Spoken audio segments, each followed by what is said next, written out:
Bienvenue au podcast Quantum, le podcast numéro 1 sur l'entraînement, l'alimentation et le mindset pour devenir la meilleure version de toi-même. Sans plus attendre, voici votre hôte, Jacob Hamel.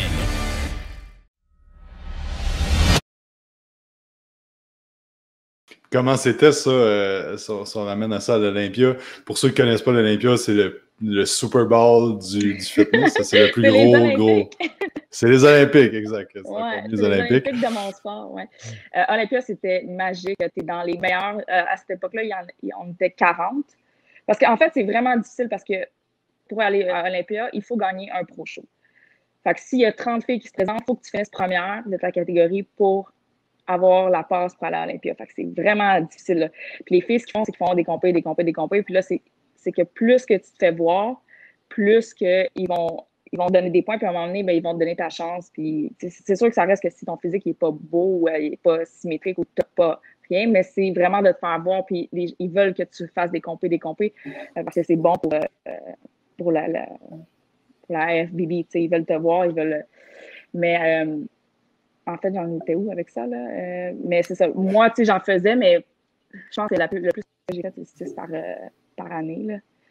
C'est quand même coûté cher, là. Mais ça, c'était en diète toute l'année, là. Ouais, t'étais en diète toute l'année. Donc, c'était beaucoup de travail. Mais c'est une expérience que je ne vais jamais oublier. Puis Olympia, t'es parmi les meilleurs au monde. On était 40 filles. En fait, ils classent, après 15, ils classent plus.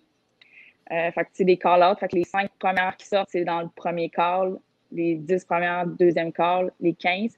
Moi, je suis sortie dans le 4e, ce qui veut dire que j'ai terminé entre 15 et 20.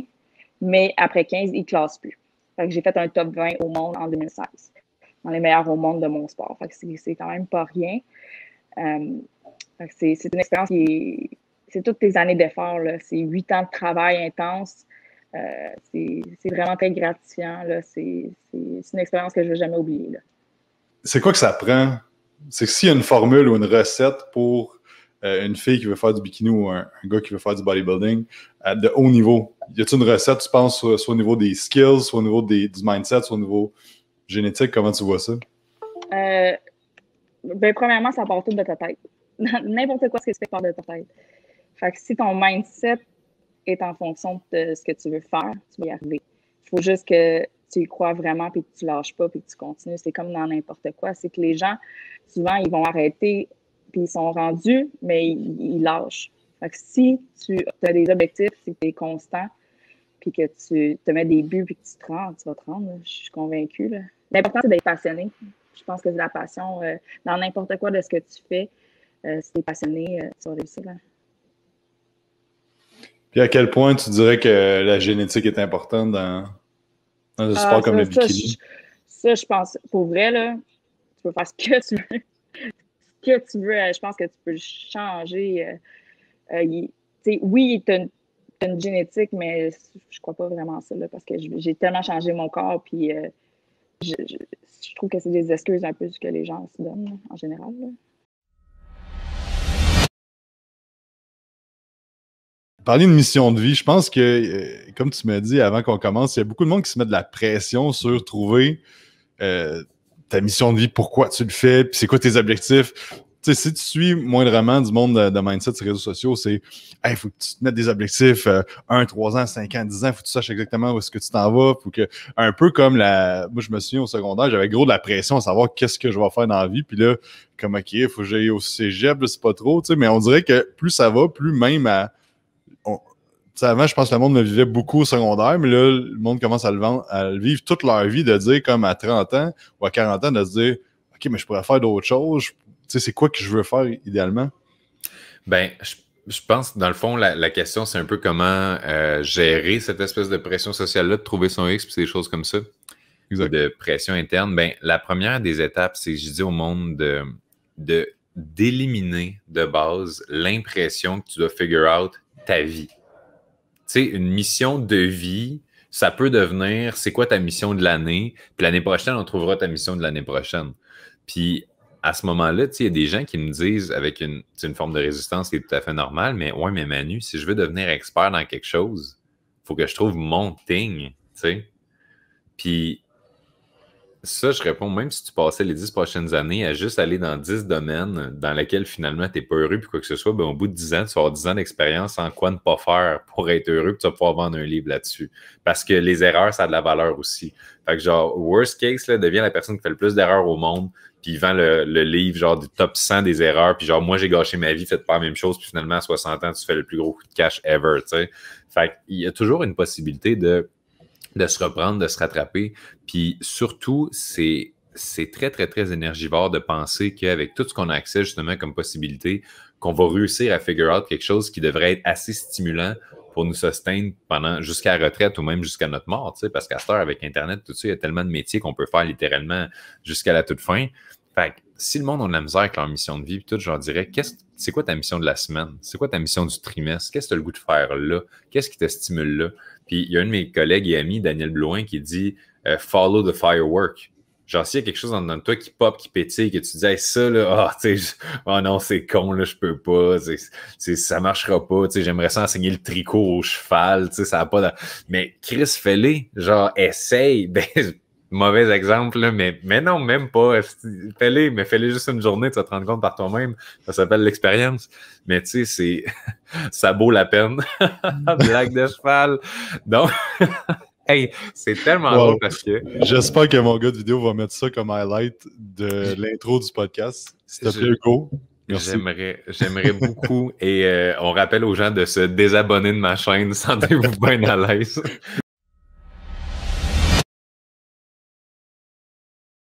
Ce que j'aime beaucoup travailler, c'est sûr que moi, c'est l'optimisation de la composition corporelle, mais avec les années, c'est sûr que le coaching a évolué dans ce sens-là. J'ai 28 ans, aujourd'hui, j'ai 37. Puis j'ai des clientes qui étaient avec moi au début à 28 ans, puis ils ont évolué comme moi.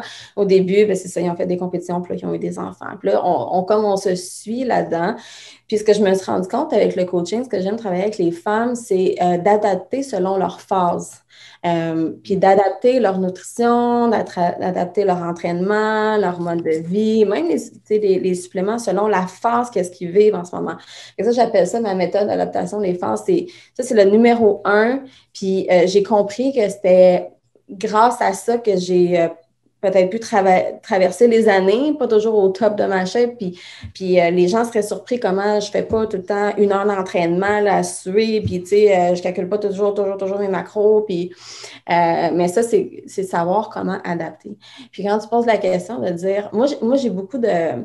Ma clientèle, c'est beaucoup des femmes qui viennent me voir, c'est des ultra, on dit qu'on attire, ultra performeuses, que eux, ils ont pas mal appris en nutrition, ils ont lu pas mal, ça fait longtemps qu'ils s'entraînent, sont certainement au moins intermédiaires. Puis, ils ont plus besoin de se faire dire « take it easy », là, c'est pas le temps que le contraire. Ils n'ont pas le temps besoin de se faire dire « ben là, go, il est temps que tu retournes au gym parce que sinon, ils retourneraient 2 jours après avoir accouché parce qu'ils ont peur. » C'est plus ça. Ma clientèle. De un, c'est beaucoup, autant ceux qui n'osent pas après.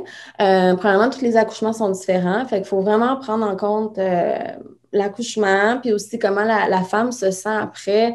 On sous-estime souvent pour les femmes, c'est beau on voit sur Instagram, c'est beau, c'est vrai, là, c'est merveilleux, mais il y a des femmes qui vont se sentir coupables de se sentir complètement dépassée, là, puis complètement fatiguée, puis de ne pas trop comprendre quoi faire avec le bébé, puis tout ça. Puis ils disent « OK, mais là, je posais, tu sais... » fait que c'est vraiment prendre la personne en part entière, vraiment au niveau psychologique puis au niveau physique. Puis c'est de vraiment continuer à éduquer les femmes de c'est quoi la progression qu'ils font après l'entraînement, c'est combien de temps après qu'ils peuvent commencer à s'entraîner, qu'est-ce qu'ils peuvent faire pour s'assurer que ce soit sécuritaire, qu'est-ce qu'ils peuvent continuer tout de suite ou pas tout de suite. Souvent, c'est la question des abdominaux, la fameuse diastase et tout ça. Donc, l'éducation, continuer à leur fournir l'information. Puis l'autre chose, c'est de leur dire, OK, ta priorité, c'est de récupérer en premier. Si tu récupères, ça va mieux aller après. Puis il y a plein de choses que tu peux faire sans t'entraîner, que ce soit le yoga, les respirations. Le diaphragme a été vraiment traumatisé. Il y a plein de choses que tu peux faire pour avancer. Puis, c'est pas en allant plus vite après que ça va aller plus vite sur le moyen, le long terme. Ça se peut que ça aille bien au début, puis après ça, le bébé se met à plus dormir. Puis là, quand ça serait le temps de s'entraîner, ils peuvent moins. Il faut vraiment, postpartum avec le bébé, il faut suivre le flow du bébé. Puis là, son énergie. Puis là, c'est de merger les deux, puis dire, OK, là, c'est le temps. OK, là, j'ai le temps pour un entraînement. Non, aujourd'hui, ça ne se passera pas, je vais aller faire une sieste ou, tu sais, faut vraiment aller un peu plus with the flow, puis c'est comme ça que ça va bien. Puis c'est là que le rôle de la naturopathie embarque beaucoup, d'être capable de merger c'est quoi ta condition en ce moment, c'est quoi, qu'est-ce qui est possible de faire pour toi. Puis, moi, au niveau de la composition corporelle, c'est de dire, je vais te faire avancer le plus possible au niveau de ta composition corporelle, mais pas au détriment de toutes les sphères autour. Si tu deviens super en shape, mais tu es super irritable avec ton bébé parce qu'il se réveille la nuit puis tu peux pas dormir puis tu n'auras pas le temps de faire ton workout demain puis tu n'as pas fait ton food prep puis ça, tu manques quelque chose, tu sais. Fait que c'est un peu tout ça qu'il faut aller chercher avec les femmes. Il faut amener les femmes à parler beaucoup aussi, là, extérioriser puis se déculpabiliser s'ils se sentent paresseuses. Tu sais, à quel point tu penses que les gens peuvent prendre des actions pour éviter d'essayer de négocier avec la nature puis de faire en sorte de mettre des choses qui vont pas nécessairement à l'intérieur de notre corps. Tu sais, à quel point et c'est quoi les choses principales qu'on devrait changer? Oui, très bonne question. Fait que, habituellement, je vais avoir tendance à dire aux gens, nos perceptions vont influencer sur notre biologie ou ce qui va se passer à l'intérieur de notre corps énormément plus qu'on pense. Et donc, on devrait faire attention à ça, dans le fond, pas venir fou avec ça. Fait que comme tu dis, mettons, on lit le livre sur la toxicité, puis là, tu fais comme « Oh my God, ça y est, je vais mourir », etc. Ce stress-là, c'est probablement pire que les toxines en tant que telles. Alors, donc, il ne faut pas paniquer avec ça. On ne peut pas toutes les contrôler, bien sûr, c'est dans notre environnement. Fait qu'on les respire, il y en a dans notre bouffe, etc. On vit dans une grosse soupe, hein, c'est un peu ça, où, tu sais, on fait pipi à un bout de la piscine, là, même si tu es à l'autre bout, éventuellement, ça va tout se mélanger. Donc, fait que ça fait tout le temps rire les gens l'histoire de la piscine, mais c'est ça. Donc, la première mentalité, c'est ne pas paniquer avec ça, mais il faudrait être au courant, par contre. Il faudrait être au courant de ces choses-là. Que oui, c'est pas bon, que oui, ça peut diminuer notre testostérone, ça nous crée les spermatozoïdes descendent.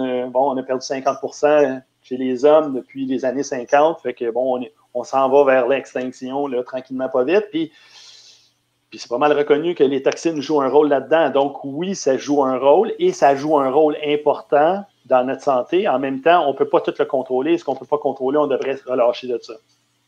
Ce qu'on devrait faire attention, c'est la première étape, ça serait essayer de se rendre résilient, d'être en bonne santé. Parce que si on n'a pas des bonnes voies de détoxification, on va avoir de la misère à excréter ces choses-là, à les embêter. Donc, avant de commencer à vouloir trop freiner ce qui rentre, parce qu'on ne peut pas toutes les freiner, on peut en freiner un peu, je vais en parler après, c'est sûr que c'est une étape importante, mais on doit aussi être résilient, c'est-à-dire être capable d'extraire ces affaires-là. L'activité physique va faire ça, le fait d'être capable de transpirer, hein, ou d'aller dans un sauna, dans un spa, etc., ça peut aider. Alors, manger suffisamment de plantes, optimiser notre microbiote, avoir un foie qui fonctionne comme il faut et tout. Tout ça, c'est important là-dedans. Puis ensuite de ça, on va essayer, bien sûr, de ralentir ce qui rentre. On devrait à chaque fois se poser la question, voir l'affaire que j'achète, est-ce que ça existe en version plus naturelle? Est-ce que j'ai vraiment besoin de ça?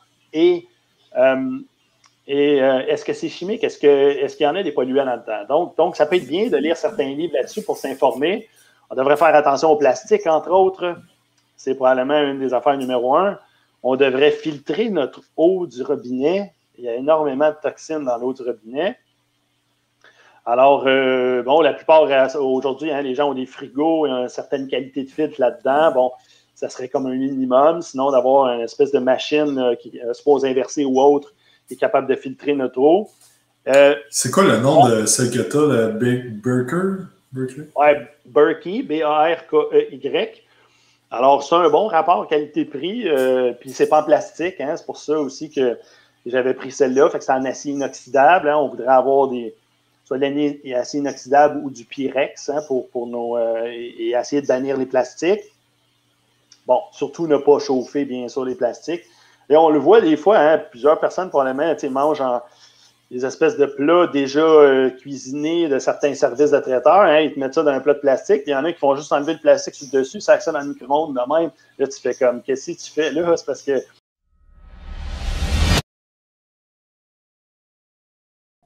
En fait, un jour, j'étais assis au gym. Je venais de finir un entraînement bodybuilding. Tu sais, t'es là avec ton shake, là, puis tu sais, la camisole, là. Genre, ça me dérangeait pas, tu sais, t'es là, puis hey, ouais, je te douchebag. D'accord, ben, tu veux faire leg day avec moi? C'était ça ma réponse. Mais, hey, si un jour on dit ça, là, Jacob, là, hey, ben, je sais pas si on l'a déjà dit, mais c'est pas grave, là, mais à du monde comme nous, ou toi, Jacob, hey, Jacob, tu veux douchebag tes bras? Ben, OK, c'est pas grave, mais viens faire leg day avec moi. C'est ça. Fait que, ouais, pour en revenir, on revient à nos moutons.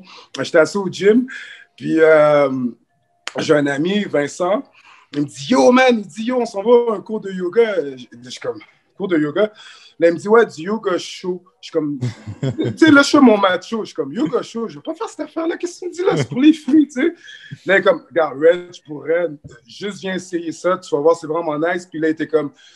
à l'époque, il était comme, ah ouais, puis tu sais, la prof est belle, puis tout, on va la voir. Tu sais, moi, j'étais comme, bro, là, tu sais quoi? Je suis un athlète, j'aime les challenges. Là, j'ai été. Là, on arrive là-bas, là il me pompe, puis tout. J'arrive dans la classe, il fait chaud. C'est rempli, c'est déjà populaire, là. Il y a juste des filles, puis moi. Puis là, il y a la prof qui est devenue ma meilleure amie aujourd'hui, qui est maître renommée, là, vraiment internationalement, Soussou, qui est devenue ma meilleure amie. Puis, tu sais, j'arrive dans sa classe, c'est une classe de Power Yoga Show. Oh my God.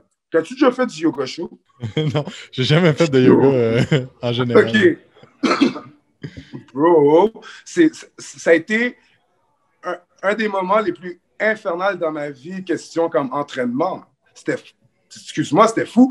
Je ne pouvais pas tenir une posture, je tremblais, j'avais chaud, j'arrêtais pas de mettre mon genou à terre. Puis là, moi, j'avais toutes les filles là, oh, là, je suis comme, ben voyons donc.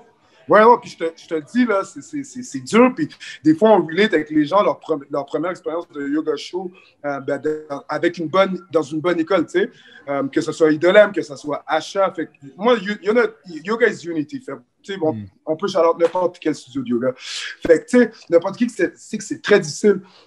Là, tu avais lui à côté de moi qui riait, mon ami, mais lui aussi, il a de la misère. Mais là, j'ai fini cette classe-là. Moi, j'étais décollissé ma vie. Genre, mon ego, je m'étais fait marcher dessus, par-dessus mon ego. J'ai dit, plus jamais dans ma vie, dans l'entraînement, n'importe quoi relié à l'entraînement, je vais mettre mon genou à terre de même. Ben non, je ne vais pas back down comme ça. J'ai jamais arrêté. Jusqu'à aujourd'hui, j'ai été à chaque jour. J'allais, Soussou, elle m'apprenait tout. Elle voyait, des fois, elle m'explique qu'aujourd'hui, on est comme ça, frères et sœurs. Elle me dit, tu sais, c'était drôle, je te voyais là, tu étais le petit gars, genre le petit jeune, bodybuilder, mais qui voulait tout apprendre au yoga. Elle n'avait jamais vu ça. Elle était comme, ben ouais, on va le prendre. Fait que moi, j'étais son cobaye, là, c'était drôle. Mais elle m'a tout appris, tout. J'ai étudié. Fait que là, à un moment donné, avec le temps, moi, je suis coach fitness. J'entraîne avec la méthodologie bodybuilding, on lève, puis peu importe que ce soit pour des pertes de poids, tout, de l'hypertrophie, je connais ça. Fait que, moi, j'ai ce mindset-là. Mais avec les années, je commençais à transférer ça un peu dans mon teaching ou peut-être ma façon de parler parce que les gens, ça s'est fait tout seul, Jacob. Les gens tout seuls disaient, ben aujourd'hui, tu peux-tu me donner du yoga dans du privé? J'étais comme, comment? Ben oui, des fois, t'en fais, je suis comme, ou de quoi? Aujourd'hui, je suis juste te coacher comme d'habitude, puis on a des résultats. Ben, une fois que tu as trouvé ton pourquoi, il faut que tu saches qu'est-ce qui peut t'empêcher d'atteindre tes objectifs. Parce que, ben, ça, c'est la partie où les gens se rendent très rarement là. C'est-à-dire, OK, ben, je pars là, je veux ça. Pourquoi? Parce que ça. Fin. Puis là, ils partent. Puis à un moment donné, il arrive des enjeux qu'ils n'avaient pas réfléchi. C'est-à-dire, c'est quoi les désavantages pour toi? Fait qu'on va rester en mise en forme parce qu'on est là-dedans. C'est quoi les désavantages de te remettre en forme? T'es comme, ben voyons, il n'y en a pas, je vais être en forme. Ah Ouais, mais quand tu vas arriver à Noël, il y a des enjeux parce que tu peux pas manger tout le gâteau que tu as envie comme avant. Tu peux pas dormir jusqu'à 11 heures tous les matins. Puis, tu sais, comme il y a des enjeux différents. Si tu veux être vraiment dans une bonne énergie, il y a des enjeux. Fait que c'est quoi les désavantages à te remettre en forme, à mieux manger, puis à décider de perdre du poids?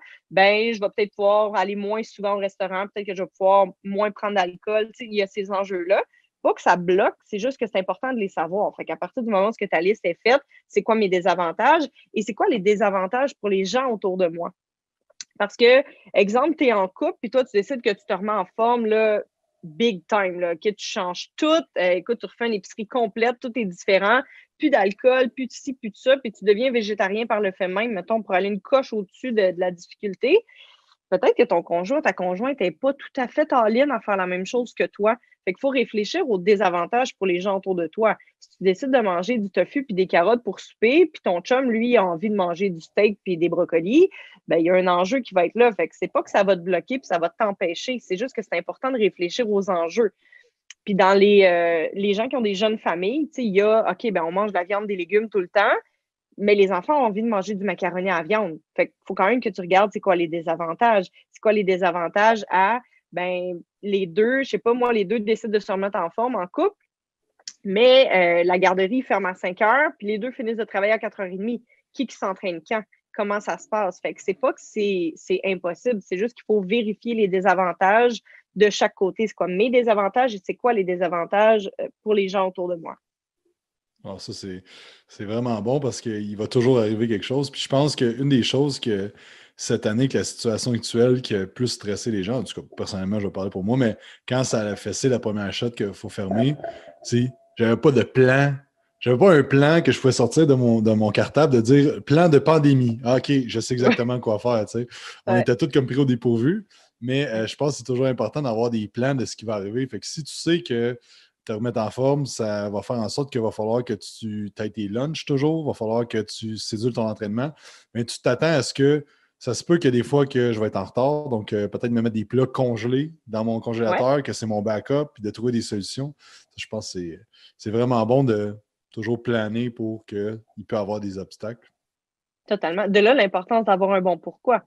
Parce que si, exemple, je sais pas moi, dans ta business, bon, tout a fermé à un moment donné, tu es comme OK, mais j'ai pas de plan spécial pandémie, mais tu as quand même un pourquoi. Tu n'as plus de plan, mais tu as un pourquoi. Fait que tout ce que tu as besoin de faire, c'est pivoter. Qu'est-ce que je vais faire de différent pour quand même atteindre mon pourquoi? Alors que quelqu'un qui est en business, exemple, OK, ben moi, tout ce que je veux, c'est faire 300 000 par année.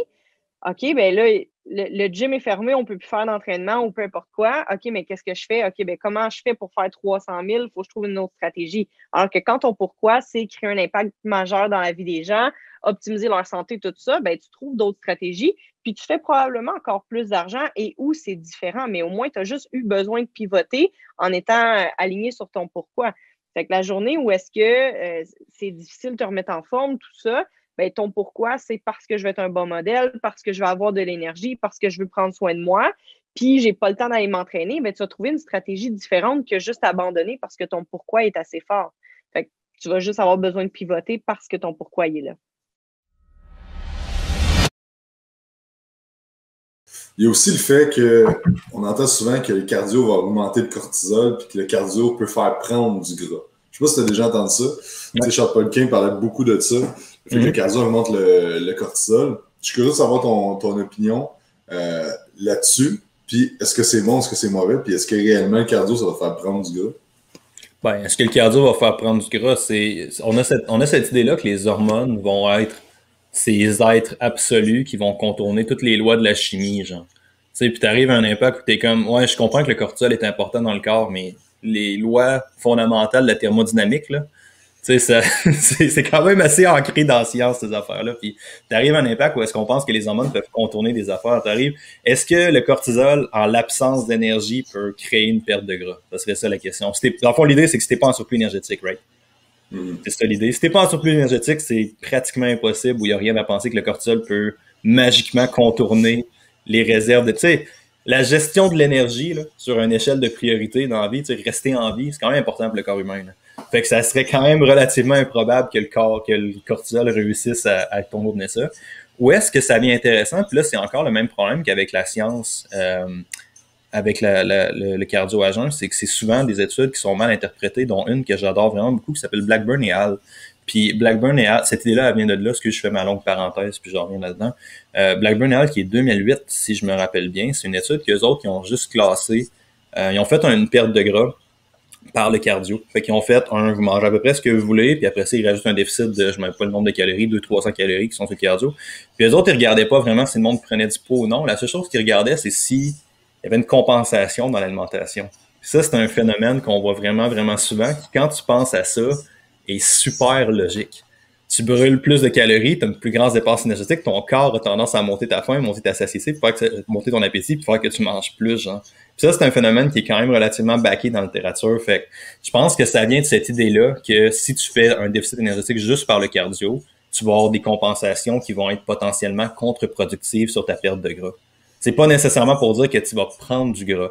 Mais si tu fais si tu fais juste un 500 calories de déficit par le cardio, ça serait plus logique que tu as une compensation majeure sur des choses qui vont pas être optimales pour ta perte de gras. Mais c'est pas un automatisme, genre. Il y a des gens qui vont compenser, il y a des gens qui vont moins compenser, il y a des gens qui compenseront pas pantoute. Mais tu sais, c'est définitivement à checker dans le sens que c'est quelque chose qu'on voit vraiment souvent. Hein. Le monde font juste une diète, après ça, bon, ben je commence à courir pour perdre du gras. Ben, ça serait illogique que tu n'aies pas de compensation. Ça serait surprenant que tu bouges plus. Là. Ton corps va essayer de remettre ça à l'équilibre d'une quelconque manière à m'amener. Mais sur la perte de gras en soi, moi, je serais très surpris qu'en déficit énergétique égal, le cortisol réussisse à te faire prendre du gras. Parce que si ça serait le cas, tout le monde qui sont sur des îles désertes, en absence de nourriture, à se faire poursuivre par des animaux, cortisol doit être assez élevé, même. Pourtant, j'ai jamais vu personne revenir d'une île ou abandonner en étant obèse. Là. Fait que, ça serait quand même relativement improbable. Je pense que tout ce discours-là va par rapport à, OK, mais si tu regardes des athlètes, mettons, qui font de l'endurance, mettons, tu sais, la fameuse photo, oui, là, ouais, sprinter marathon. Mais l'affaire, c'est que, tu sais, c'est tellement extrême, le marathon, que c'est sûr qu'il y a, tu sais, c'est sûr que le cortisol est élevé constamment, puis c'est sûr qu'il y a une shape qui vient différemment à faire 200, 300, 400 km de course par semaine. Tu sais, c'est normal parce que tu peux pas avoir une grosse masse musculaire en faisant autant de cardio. Puis, mais tu sais, ça reste que c'est pas une question nécessairement de cortisol, c'est une question de dépense énergétique. Et l'affaire, c'est que toi, tu t'en vas faire ton 30 minutes de cardio le matin, au soleil, faire un petit jogging. C'est pas dans le game, là. C'est ça, c'est comme des affaires complètement différentes. Puis je me souviens que Charles Poliquin parlait, mettons, des études qui avaient été faites sur. Encore là, je les ai pas, là, ça existe peut-être même pas, ou c'est une question de le téléphone arabe, là, que ça. Mais ça les études, c'est souvent ça, tu sais, c'est essentiellement ça qu'on va faire avec les mythes que tu as, là. J'ai toutes les mythes originales, je vais vous dire comment la situation était originellement, puis après ça, comment elle est devenue, là. Ça, c'est intéressant puisqu'ils ont fait des études avec des rats. Puis il y avait un rat il y avait deux types de rats. Il y avait des rats qui avaient beaucoup d'un certain style de bactéries dans l'intestin, qui avaient implanté dans leur intestin, puis l'autre qui ne l'avait pas. Et ce groupe-là, dans le fond, qui avait les bactéries, mais il absorbait environ 150 calories de plus par jour que l'autre groupe. Donc, le même nombre de calories qu'il absorbait, qui mangeait, en fait, il y a un groupe qui en absorbait 150 calories de plus à cause au niveau de sa flore bactérienne. Et ça, il n'y a pas vraiment de moyen de savoir ça. Okay? C'est pour ça qu'il y a des gens, vous allez voir, qui mangent 3000 calories puis sont sur le six-pack. Mais il peut avoir pas nécessairement pas juste ça, parce que là, il y a de l'adaptation métabolique, il y a beaucoup de choses. Sauf qu'il y a aussi cet impact-là que ça se peut que tu manges la même affaire que ta soeur jumelle ou ton frère jumeau, mais que toi, tu as une dominance en certaines bactéries que tu as développées à longue à cause de ton passé, peut-être plusieurs affaires, et que vous allez absorber différentes calories. Donc, tout ça pour dire que les calories, c'est beau, c'est le fun de se fier à ça. C'est un bon point de départ. Sauf que l'affaire, c'est que si tu vas sur Internet, tu te dis OK, combien faut que je mange de calories? Là, tu t'en vas sur un site, là, tu calcules ton nombre de calories. Là, ça te demande ton degré d'activité. T'es-tu une femme ou un homme? T'es c'est ça. Puis là, ça te donne un chiffre. Là, ça te donne 2500 calories. Là, t'es comme parfait, je commence avec ça. Il y a tellement d'affaires qui peuvent affecter ça que ça peut être un bon point de départ. Sauf que l'affaire, c'est les résultats viennent dans l'ajustement constant que tu vas faire. Ça ne veut pas dire d'ajuster à toutes les semaines, à tous les jours. C'est d'ajuster quand on voit que les résultats ne s'en vont pas dans le bon sens. Parce que Ça fait 13 ans que je coach des gens, puis j'en ai essayé beaucoup de choses avec les gens. Mais une chose qui revient, c'est que le premier plan que je donne à un client, le premier plan d'alimentation que je donne, c'est un test. Est-ce que je vais probablement être pas loin, mais ce n'est pas la vérité absolue. Donc, puis après ça, ben, c'est de l'ajustement. Peut-être que, OK, crime, tu ne manges pas assez ou tu manges trop, ou on voit que on t'a donné ça, tu as faim tout le temps, ton sommeil est affecté, tout ça. Alors, clairement qu'on va augmenter certains macronutriments pour bouger tes calories. Il y a plein d'affaires, mais les résultats arrivent dans l'ajustement, en fait. Donc, comment calculer de base? OK, je vais vous donner, tu peux utiliser la méthode Harris-Benedict, qui est le métabolisme basal, dans ton poids fois ta grandeur, fois ton âge, après ça, ton degré d'activité, toutes ces affaires-là.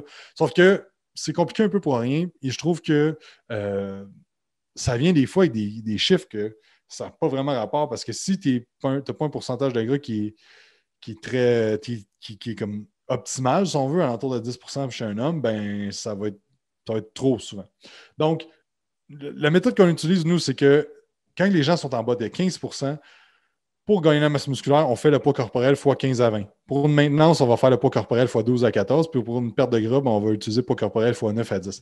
Encore là, si tu as plus de gras, ben, tu te dis combien je pèserais si j'estime que j'étais à 15% de gras. Donc, si tu es à 25, tu fais, mettons, tu pèses je sais pas, 200, mais là, tu te dis, OK, j'étais à 25% de gras, mais si tu fais 200, si je serais à 15% de gras, combien que je pèserais? Puis là, ça te donne un chiffre, puis là, tu peux utiliser ça. Mais il faut comprendre, même si tu fais tous les calculs du monde, puis Dieu sait que j'en ai fait des mille et des mille de calculs, puis être ultra piqué avec ça, puis plus ça va, moins j'utilise ces formules-là, parce que je me rends compte que c'est un point de départ qu'on fait avec un client, puis quelqu'un, tu peux avoir les meilleurs chiffres au monde, c'est l'ajustement. Tu n'as pas personne qui va réagir de la même façon.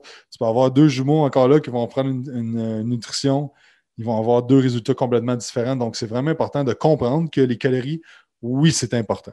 Oui, il faut calculer nos calories. Tu ne peux pas perdre de gras si tu es en surplus calorique élevé. Tu peux peut-être en perdre au début un petit peu, mais ça, c'est une autre discussion. Mais tu as besoin de créer un déficit calorique. Mais le déficit calorique, comment tu le trouves? Ce n'est pas en faisant 1001 calculs, c'est vraiment en ajustant progressivement et en voyant comment ton corps répond à ce que tu lui donnes. C'est la meilleure façon. Il ne faut pas oublier que, qu'est-ce que j'ai dit? Ben, il y a une marge d'erreur au niveau des calories aussi que tu vois sur ta boîte. Donc, si tu regardes, si tu vois que, je ne sais pas, tu manges un pain sans gluten, par exemple, il y a certaines calories, ben tu te dis, il y a une petite marge d'erreur. Donc, c'est pour ça que les gens souvent vont dire, ouais, mais là, j'ai pris mon fromage Allegro, finalement, il est 4% de gras au lieu de 2% de gras, puis là, ça me rajoute genre 2 grammes de gras par portion, puis tout ça. Puis, le monde, souvent, il capote sur des petits détails de même, mais on s'en fout. On s'en fout.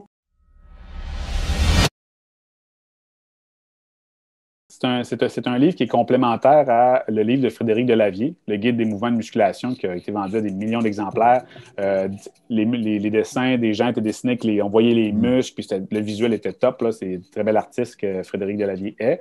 Ça donnait des exemples au niveau des exercices. Fait que les gens débutants disaient « OK, pour les biceps, je peux faire ça, je peux faire ça. Pour les pecs, je peux faire ça. » Mais après ça, ils ne disent pas comment le faire ou tu sais, si tu fais 10 répétitions, 8 répétitions, c'est facile.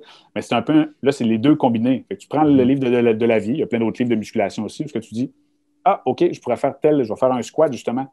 Là, tu prends mon livre en disant, comment je vais le faire? Je vais développer l'hypertrophie, je vais développer la puissance, je veux développer la force. Ah, je vais essayer telle technique par rapport à mon niveau d'entraînement. Là, tu combines les deux ensemble. Tu ne veux pas, quand tu choisis un exercice, il faut que tu lui fasses. Il faut que tu fasses quelque chose. Oui, juste de faire 6 répétitions, c'est de faire quelque chose, c'est faire une technique qui est la série à l'échec. Fait que tu fais que, ou ça pourrait être une série sous-maximale. Fait que tu utilises une technique, fait qu'il faut juste, là, à un moment donné, augmenter cette variété-là. Fait qu'effectivement, les passionnés d'entraînement vont être capables de s'y trouver. C'est sûr que c'est un livre de 2e niveau. Donc, c'est pas quelqu'un qui débute dans l'entraînement. Il faut quelqu'un qui a navigué un peu dans la sphère de l'entraînement, justement, qui a 6 mois, 1 an d'entraînement, qui a expérimenté, puis là, qui dit, OK, je suis prêt à passer à d'autres choses là, pour me stimuler. La combinaison d'un livre d'exercices avec les techniques, je pense que ça va être une belle combinaison. Puis c'est ce que je suis en train d'essayer de faire aussi, parce qu'en anglais, il n'y en a pas de livre comme ça. C'est ce qui m'avait étonné. Dans le domaine de l'entraînement, il y a tellement de ressources qu'un livre sur les techniques d'entraînement n'ait pas été encore écrit. Fait que là, j'essaie de pousser pour le mousser en anglais. J'avais déjà, en 2013, fait la traduction du recueil des techniques d'entraînement pour le The Handbook of Training Techniques, mais je ne l'ai jamais moussé à sa juste valeur, étant donné que j'avais moins de contacts dans le domaine. Mais là, dans le domaine anglophone, mais étant donné que j'ai ma version 2020 avec une compagnie d'édition qui, eux, ont tous les réseaux de contacts là, pour être capable de donner les droits d'auteur. Il y a un agent littéraire aussi pour être capable de permettre cette transition-là. Je regarde avec Human Kinetics, qui est une très belle compagnie d'édition anglaise là, que j'attends de leurs nouvelles. Je les ai contactés en février dernier pour leur présenter le projet. Fait qu'on va voir vers où que ça va s'en aller, mais c'est sûr que je vais, comme avec le recueil, j'ai bâti ça de 2009 à 2013. 2013, pas de compagnie d'édition voulait, j'ai poussé. Et là, on est rendu 11 ans plus tard, où là, j'ai mon livre créé avec une compagnie d'édition. J'espère que ça peut devenir un peu mon parcours, un modèle de on lâche pas. Quand on croit à quelque chose, on est capable d'y arriver. Il faut juste être patient. Je croyais en la qualité, c'est pourquoi j'ai pris le risque de mon côté, puis j'avais une intuition par rapport à ça, puis j'ai pas arrêté, puis j'ai challengé, puis j'en faisais la promotion, puis aujourd'hui, j'ai réussi à avoir mon livre qui va être présent. Donc, le livre en anglais, ça va être la même chose. Là. Je vais challenger les compagnies d'édition pour être capable de le promouvoir parce que j'y crois. J'y crois dans le domaine francophone. Je regarde les ventes actuelles au niveau du livre français, malgré la pandémie où les librairies en Europe sont fermées. Les compagnies d'édition me disent que c'est super bon pour un auteur peu connu, si je peux dire. Ça se vend déjà super bien. Là. Fait que je suis très content. Je me dis qu'en anglais, le domaine de l'entraînement, c'est le côté anglophone. Donc, je veux être capable de partager ces connaissances-là parce que je pense que ça va aider beaucoup de coachs. Puis, si ça aide beaucoup de coachs, ça aide beaucoup de gens aussi à avoir plus de plaisir à l'entraînement et beaucoup d'athlètes aussi à mieux performer dans leur sport, que ce soit un sportif olympique ou de haut niveau ou un sportif de salon. Monsieur X qui aime faire son ski alpin, mais si l'entraîneur est capable de mieux le préparer pour sa saison de ski durant l'été, il est gagnant au bout du compte là, parce qu'il y a une plus grande variété d'entraînement. Je pense que ça va être un plus. Ça va être à suivre pour le volet anglophone.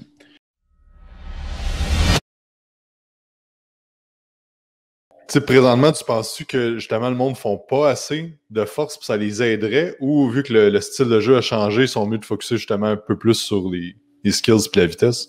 Bien, évidemment, ça dépend des sports. Là, on parle de hockey spécifiquement, mais il y a des sports où la force va demeurer toujours un prérequis important, comme le football, évidemment.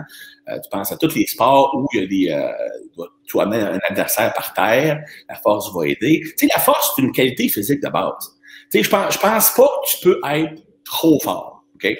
Ceci étant dit, tu peux faire trop de force. Il y a une différence entre les deux. C'est un exemple, quelqu'un qui peut facilement, par facilement, je veux dire, pas avoir à tout réorienter son training pour être capable de monter, mettons, le squat de 500. Là, tu diminues le reste du travail pour faire vraiment plus, investir ton temps à monter ton squat. Ça, à un moment donné, ça devient négatif, dans le sens que tu n'as pas besoin d'un squat de 500 pour être un athlète dominant. Les études démontrent que jusqu'à 2 fois ton poids de corps au squat, tu as des avantages en performance sportive, surtout au niveau du saut et au niveau du sprint. Et là, on parle même pas d'un full squat. Là, on parle d'un squat qui est parallèle ou légèrement en haut de parallèle. C'est une bonne différence. Monter jusqu'à 2,5 fois ton poids de corps, ça donne des gains marginaux en performance. C'est pas grand-chose. Quelqu'un qui est capable de monter à 2,5 fois son poids de corps, 3 fois son poids de corps, sans faire un training qui est excessivement axé vers la force, good for him, ça va l'aider. Mais si tu dois réorienter ton training, tu sais, le petit 50-75 livres de plus, là, mais qui va demander des ressources immenses au point de vue de ton travail, au point de vue de la récupération, ben ça, c'est pas une bonne affaire parce que ça t'empêche d'investir où ça va être plus payant rendu à ce niveau-là. Une fois que tu prends ton 2 fois ton poids de corps au squat parallèle, même des fois, tu n'es même pas obligé de te rendre là, t'es mieux de commencer à investir plus de temps à développer ton explosion. Moi, c'est une chose que je dis, c'est pour la majorité des athlètes, ce qui est important, c'est pas le maximum que tu peux lever, c'est le maximum que tu peux lever à 0,6 à 0,7 mètres par seconde. Tu as un beaucoup plus grand transfert au point de vue de la capacité sportive. Puis, il ne veut pas, plus tu lèves l'eau, souvent, plus tu vas ralentir ton mouvement. C'est normal, tu sais.